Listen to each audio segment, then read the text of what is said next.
Akkam jirtu hordoftoota sagalee tanaa nagaa guutuu lafa jirtanitti nagaan isiniif haa baay'atu nagaan hundumaa caalaa har'as viidiyoo baay'ee isin fayyadu isiniif qabadee dhufeera sirriitti gurra keessan naa kennitanii haga dhumaatti viidiyoo kana dhaggeeffachuun akka hordoftan barumsa guddaa akka irraa argattan abdii guddaan qaba. Jaalala keessatti namoonni baay'een kan isin quunname hiriyaa keessan baay'ee jaallattan irraa kabaja dhabuudhaan yookiin immoo hiriyoota kee biratti baay'ee gadi buufamuudhaan kan ilaalamte kun immoo maaliif akka kana ta'e yookiin immoo maaliif akka ati gadi buufamtu yookiin immoo maaliif akka kabaja dhabde amala kee jibbisiisaa kana yoo dhiifteetiin alatti dhiirri kamillee akka si kabajuu hin dandeenye yookiin immoo dhiira kan birallee yoo deemte kabaja akka hin arganne sinitti immoo barbaadaarra. Nama tokko jaalattee yookiin dhiira tokko waliin riileeshinshiippii jalqabdee amaloota hin taane kana jaalalli keessan akka itti fufu yookiin immoo jaalala dhiiraa waliin jiraachuuf yookiin immoo jaalala mi'aawaa waliin dabarsuuf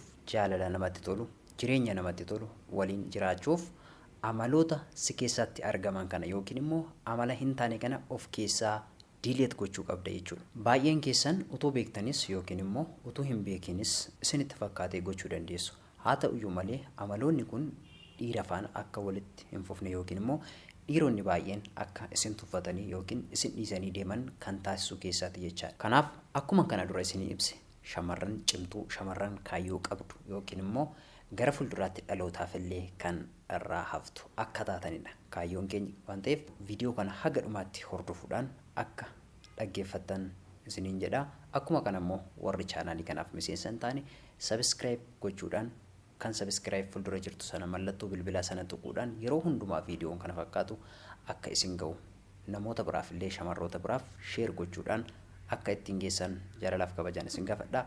Gara viidiyoo kottan isin dabarsa. Egaa shamarroonni keenya wanti isin gochuu dhiisuu qabdan tokko nama tokko otoo maalummaa isaan beekin otoo eenyummaa isaan beekin waan isinitti dhiyaate qofaaf yookiin immoo fedhii keessaniin gammachuu qabdan ibsachuuf dhiibamtanii dhaqxanii guyyaa tokko guyyaa lama qofa waan wal argitaniif dhiirri sun waan isin jaalate isinitti fakkaatee sababa isinitti dhiyaateef amma mana tokko yeroo deemtan yookiin immoo mana nyaataa tokko yeroo deemtan appitaayizeer kan jedhamu jira. Appitaayizeriin san nyaata sana akka ati sirriitti nyaattuuf kan durseesii kennamudha. Appitaayizerii sanaaf hin kaffaltani.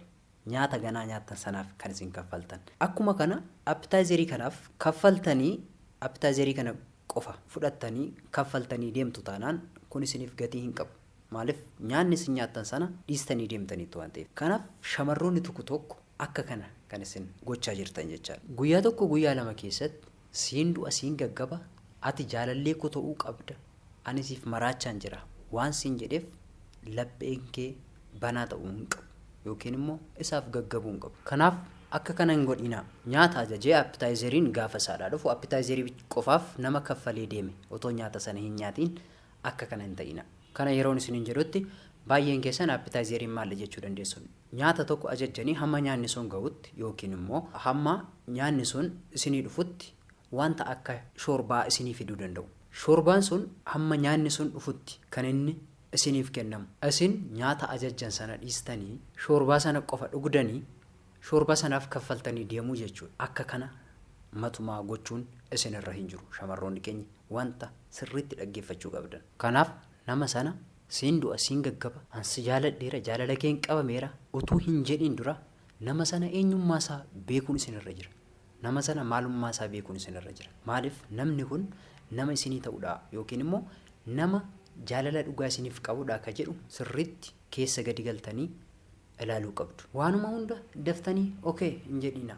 Akka inni isinitti dadhabu godhaa. Namni tokko dadhabbii isaa yoo nyaate yookiin immoo namni tokko waa tokkotti dadhabee firee isaa yoo argate baay'ee isa marara. Ittiin dadhabne taanaan yookiin immoo ittiin dhamaane taanaan waan tokkollee kan isaa miti jechuudha. Kanaaf akka kana hin eeyyamina. Waanuma hundatti hin jarjarina. Suuta jedha obsaa wanti kamiyyuu inni isin ga'a yookiin immoo kan keessan kan ta'e yoomillee nama biraaf hin naqu. Kanaaf suutaan obsaan yaadaan qalbii keessaniin namni sun akka isin hin tilmaamne namni sun akka isin hin dhiisne dhiirri tokko shamarran tokko gaafa isaan qalaqqalaman isaan tuffachuu danda'a isaan dhiisuu danda'a. Qalqal hin jedhina. Suutadhaat shamarran yaada qabdu shamarran qalbii qabdu shamarran nama kabaju shamarran amantii ishee kabaju shamarran aadaa ishee kabaju shamarran duudhaa ishee kabaju shamarran beektuu akka jedhamtaniif suuta jedhaatii tuqaa ilaalaa. Yoo kanan ta'u ta'e har'uma jaalaloo si gaafate ishii yoo jetta ta'e waanuma inni ilkaan isaa sitti ibseef waan inni bareedaa ta'eef kan si jaalate yoo sitti fakkaate waanuma inni ijaan si ilaaleef waan isa mararte yoo sitti fakkaate boru si dhiisee deemuu danda'a. Kanaaf shamarran keenya waan kanarratti attention kennuu qabdu. Shamarran kun guyyuma lama keessatti hiriyaa koo taate yookiin jaalallee koo taate ishee gaafannaan okee naan jette. Shamarran kun experience qabdi jechuudha. Kan jedhu yaada nama kana keessa kun amala namaati. Waan tokko salphumatti gaafa argatan wal madaalchisuu eegalu. Fakkeenya shurraabii gosa tokko wal bukkee rarraas ta'e inni kun birrii 300 inni kun birrii 100 otoo jetteeni shurraabiin sun gosa tokkodha. Haa ta'uyyuu malee gatiin isaa garuu gosa tokko miti. Namni keenya asirratti isa dhibbaa dhiisee gatiin isaa isa gadi bu'aa dhiisee gatii isaa isa ol kaa'adha kan inni fudhatu. Shurraabiin isaa garuu gosa tokko. Inni kun 100 inni kun 300 otoo jetteeni isa 300 fudhata. Inni kun gatiin qabu yookiin immoo gatiin isaa kan gadi bu'e waan keezii biraa qabuuf jedheet waan tilmaamuuf. Kanaaf ilaalcha keessan akka kanan godhina gadiin buusina ol kaasa dhiirri yeroo sana garmalee sin kabaja. Kanaaf namni kun eenyudha jettee adda hin baasne. Amala isaa, yaada isaa, kaayyoo isaa maal akka inni hojjetullee utoo hin gaafatiin kan jaalalatti galtan jirtu. Shamarran cimtuun tokko qoy dura beekuun qaba, dura baruun qaba, waa'ee isaa qo'achuun qaba jechuun amala isheeti. Nama sana otoo hin jaalatiin dura waa'ee isaa sirriitti gadi fageessitee beekuun amala shamarran cimtuu tokkooti. Shamarran kun akka salphaatti kan argamtu miti kan jedhu keessa isaatti akka inni siif tilmaamu taasisa jechaadha. Kanaaf shamarroonni keenya wanta nan isiniin jechuu qabu nama sana maalummaa isaa otoo hin beekin eenyu akka ta'e utuu hin beekin waliin jaalala hin jalqabinaa, waliin riileeshnshiipitti hin galinaa. Umuriin koo deemaa jira hiriyaa hin qabu jettee waan yaadde qofaaf yookiin immoo hiriyaan saatii kanatti waan si barbaachisu qofaaf nama hin taane irratti kufuun siif barbaachisaa miti yookiin immoo ariifattee nama sana otoo hin beekin jaalala keessa galuun siif dhiibbaa guddaadha yookiin miidhamtuu taata jechaadha. Inni kabraa ganaa jaalala akkuma jalqabdaniin inni waan si barbaadu qofaaf si argachuu hin qabu. Akka barbaadeetti si argachuu hin qabu jechuun koo isin bitaa itti galaa yookiin immoo yeroo inni si waamus yeroo inni si barbaadus lakki jedhaa jechuu koo miti. Dhiira san faana gaafa wal beellamtan yookiin immoo wal arguu barbaaddanitti yeroo wal beellamtanitti inni yeroo si beellame yookiin immoo yeroo isaaf mijate qofatti wal argitu ta'uu hin qabu. Wal arguun keessan yaada keessa kan eegu kan saas kan eegu ta'uu qaba. Fakkeenyaaf inni yeroo hundumaa saatii inni si beellamutti dhaqxa taanaan saatii sanatti siif hin mijatu taanaan saatii ati jettettis innis argamuu qaba. Inni kun jaalala wal qixa godha jechuudha. Haa ta'uyyuu malee yeroo inni jedhe qofatti argita taanaan yaanni kan inni jedhe qofatu kan isaa qofatu ta'a taanaan inni kunis sirrii miti. Ati boru wal argina gaafa jettuuni naaf hin mijatu jedhee inni immoo iftaan ta'uu qaba. Gaafa siin jedhutti isa argita taanaan inni kun sirrii miti. Fakkeenyaaf ati sa'aatii laaqanaatti wal argina jettee inni immoo sa'aatii irbaata nyaattanitti si beellama taanaan kunis sirrii miti. Yaada kee eeguu qaba. Kan keessa gidduu galeessa gochuu qabaa. Asirratti wanti isin hubachuu qabdan ganaa jaalala eegaltanii jaalala calqabuma irratti yookiin immoo antaraansii jaalalaa gubbaa irrattidha. Kun kan inni uumamu jechaadha. Kanaaf yaada kee yoo inni fudhatu atis yaada yoo fudhattu yookiin immoo saatiin itti wal beellamtan sun sababa quubsaa yoo ta'e inni fakkeenya hojiirraa oolee galgala qofa gala yoo ta'e ati immoo yoo hojiirra ooltee galgala qofa galta ta'e isa kana baalaansii gootanii ilaaluu qabdu. Sababa maaliitiif isaadhaa mijachuu dide yookiin immoo sababa maaliitiif inni kan jedhe qofa ta'a isa jedhu atis itti yaaduu qabda. Asirratti wanti isin hubachuu qabdan jechaadha.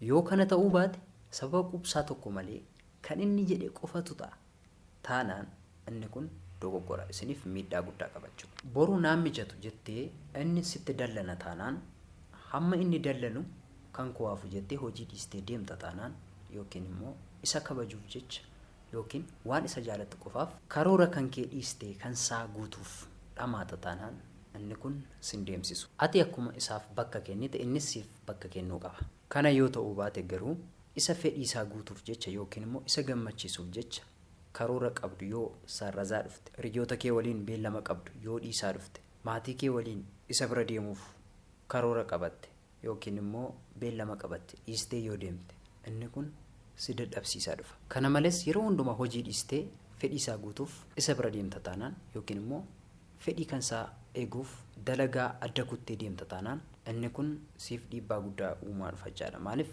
innis gatii sitti kaffaluu qaba. Ati qofti gatii kaffaluu hin qabdu jechuudha. Inni kabraa namni sun si jaalachuusaa yookiin si filachuusaa utuu adda hin baafatiin akka inni si jaalatu dhiibbaa irratti hin godhin. Calqaba fedhii namni sun siif qabu beekuun sirra barbaachisa. Yeroo tokko tokko maaltu ta'a seetan dhiirri tokko fedhii xiqqoo ishee isiniif yoo qabaate isin garuu jaalala garmalee keessa isa galchuuf yeroo dhamaatan argina jechuudha. Kana yeroon isiniin jedhutti namni kun isin hin jaalanne fedhiidha kan inni qabu. Fedhii akkamii? Fedhii isin waliin fedhii foonii raawwachuu, isin waliin yeroo isaa dabarsuu, fedhii akkasiiti kan inni qabu. Garuu jaalala keessa isaan jiru. Isin garuu jaalala keessa dippilii isa galchuuf har'a wajjin bultu, boru wajjin ooltu, yeroo hundumaa waan inni barbaadu hundumaa isaadhaaf gootu jechuudha. Maaliif nama kana otoo si jaalachuusaa kan kee ta'uusaa, filannoonsaa si ta'uusaa otoo adda hin baasin. Kun immoo boru iftaan gaafa si dhiisee deemu gatiin ani itti baase deebiin koo kanadha jettee yeroo itti fiikeetii gaabbitu ta'a jechuudha. Namni akka jaalallee isaatti si yaadaa ture bakka akka obbolummaatti wajjin jiraanna yookiin akka obboleessaa fi obboleettiitti wajjin jiraachuu dandeenya gaafa siin jedhu baay'ee miidhamuu dandeessa. Kanaaf dhiirri tokko akka shamarran tokko tuffatu yookiin immoo akka inni jibbu kan godhu keessaa inni tokko fedhii foonii dafanii waliin raawwachuudha. Kun wanta dhugaa ta'edha. Dhiirri tokko si jaalatee guyyaa 2 guyyaa 3 booda fedhii foonsaas si waliin raawwate taanaan waan jaalattu qofaaf okee jetteeni taanaan achumaan jaalala kee achuma irratti dhaabee deema jechuudha. Akka inni si tuffatu yookiin immoo akka inni sitti hilmaamu gooteetta jechuudha. Kanaaf akkuma ariifattee eeyyamteefi sana na amanaa dhiirri sun ariifatee masii dhiisee deema. Daqiiqaa keessatti teekstii barreessaa bilbilaa dhiirri hamma sana si caqacaqaa ture sana gaafa ati guyyuma 2 guyyaa 3 torban keessatti fedhii foon kee yookiin wal qunnamtii saalaa eeyyamtuu fi na amani dhiirri sun guyyaa 3 guyyaa 4 booda seeksii sana erga raawwatee booda bilbila kee deebi'ee siif hin kaasu. Yoo barbaade bilbila kee black list jala galcha. Kun amala dhiiraati. Namoonni waa tokko akka salphaatti waan argatan tokko akkuma salphaatti dhiisanii deemu. Maaliif gatii ittiin baafne? Maallaqa tokko gaafa lafaa argattan maal ittiin gootu? Baankii galchitu, fuutanii ol kiisii keewwattu, wanta tokko irratti investi gootu. Wanta salphaa ta'e tokko laaqana nyaachuu dandeessu yookiin hiriyaa keessan ittiin affeeruu dandeessu. Maaliif maallaqni sun kan keessan miti lafa argattan waan ta'eef. Kanaaf wanta kan kee hin taanetti nama wanta gootu tokko immoo itti yaadi godhu. Dhiirri akkuma kanadha. Wanta dhama'ee argate tokkotti kan inni gammadu. Jaalalli fayyaa qabeessa kan inni ta'u gaa'ela qofa keessatti. Haa ta'u iyyuu malee gaafa jaalala jalqabdu ariifattee gaafa wal qunnamtii saalaa gootu akkuma kana gatii kee gadi buusaa dhufu. Gatii dhabaa dhufta jechaadha. Isin tuffachuun yookiin isiniif kabaja dhabuunsaa waan biraati. Haa ta'u iyyuu malee dachaa isin jibbuu danda'a. Hamma argaa kee jibbutti si jibbuu danda'a dhiirri sun. Kanaaf ariifattee waan akkanaa kana appilaa hin godhin. Dhiira tokko haruma jaalatee torban 2tti wal qunnamtii saalaa yookiin fedhii foon kee akka waliin raawwattu hin eeyyamin. Kun gatii sin kaffalchiisuu danda'a. Dhiirri sunis immoo gatii keessan akka gadi buusu gochuu danda'a jechaadha. Inni kabraa gatii ati itti baaftu nama sana argachuuf yookiin immoo jaalala sana argachuuf gatii ati nama sanatti baastu gatii kee akka gadi bu'u taasisa jechaadha. Kana yeroon isiniin jedhutti nama sana kan kee ta'uusaa otoo hin beekin nama sana yaadasaa jaalala isaa waan hunduma isaa keessa isaa otoo hin beekin isa kan kee gochuuf gatii ati itti kaffaltu. Namoota biratti illee haga beekamutti si qofatu isa jaalataa inni maaliif sin jaalatu? Si qofatu saalaa godha inni maaf sin godhu? Namoonni illee haga sin jedhani. Kana hamma sin jedhanitti gatii nama sanatti kaffaluun siif faayidaa hin qabu. Gatii keessan gadi buusa. Isa malee lafa biraa lafa dhaquu hin dandeenye haga jedhamutti yookiin immoo isa malee nama biraa hin qabdu haga jedhamutti hamma akkas haga sin geessisutti nama sanaaf hin dhiphatina, nama sanaaf hin godhina. Kan keessan ta'uu utuu hin beekin wanta kan keessan taanetti nama hina. Kanaaf shamarroonni keenya dogoggora kanarraa of eeggachuun wantoota kana sirreessuun isiniif baay'ee barbaachisaadha. Yoon dogoggore dhiifama naa godhaa. Koomentii jalatti naa barreessaa. Dogoggora koo isinirraa baradhaa. Kanaaf viidiyoo kana namoota biraaf sheer otoo hin godhin hin darbinaa. Turtii gaarii.